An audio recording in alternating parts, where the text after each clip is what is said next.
Our topic today is the theory of reincarnation. Reincarnation is the belief that the soul is reborn again and again over many lifetimes into new bodies and personalities with a constant link between them all called karma. Karma is a word in the Sanskrit language which means literally action. Its practical application is that of cause and effect, the principle with which we are familiar through modern physics and its law of cause and effect, which says that for every action there is an equal and opposite reaction. Morally, we understand it better in the Old Testament concept of an eye for an eye and a tooth for a tooth, and you reap what you sow. The law of karma explains the incongruities of life and its seeming injustices by stating that we experience events in our present lives according to what we have done or left undone in our past lives.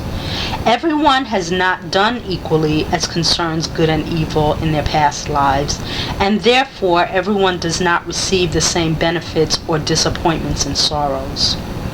The law of karma, however, is not meant to punish, but to balance in the sense that there must be equal actions and reactions all across the board at all times. This is why seemingly innocent people suffer. Supposedly, there are 5 planes of existence on which we work out our karmic debts.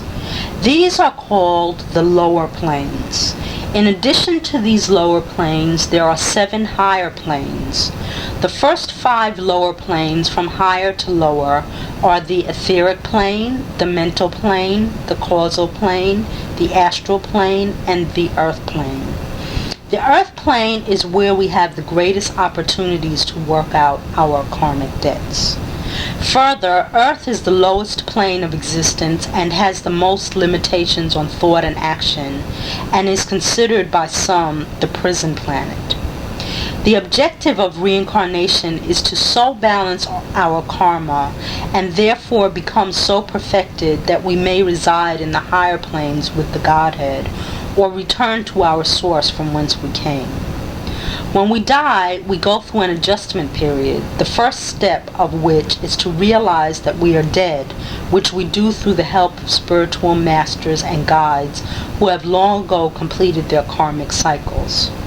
The essential thing to do in this limbo state is to enter the white light that we hear of from many people who have had near-death experiences, or NDEs.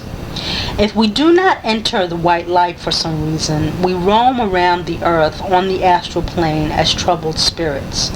This is how the phenomenon of haunting is experienced by people who are still alive in the earth plane. Eventually, however, we must each enter the white light, and we will then arrive on the 6th or soul plane, where we will review our experiences in our most recent lifetime, as well as those of our other lives, to understand what we have learned through our experiences in them. After this and a time of rest, we choose our next lifetime with the help of our spiritual guides and masters. Thank you for joining us for New Age Minute. We hope you'll join us again next week when we'll further discuss the theory of reincarnation.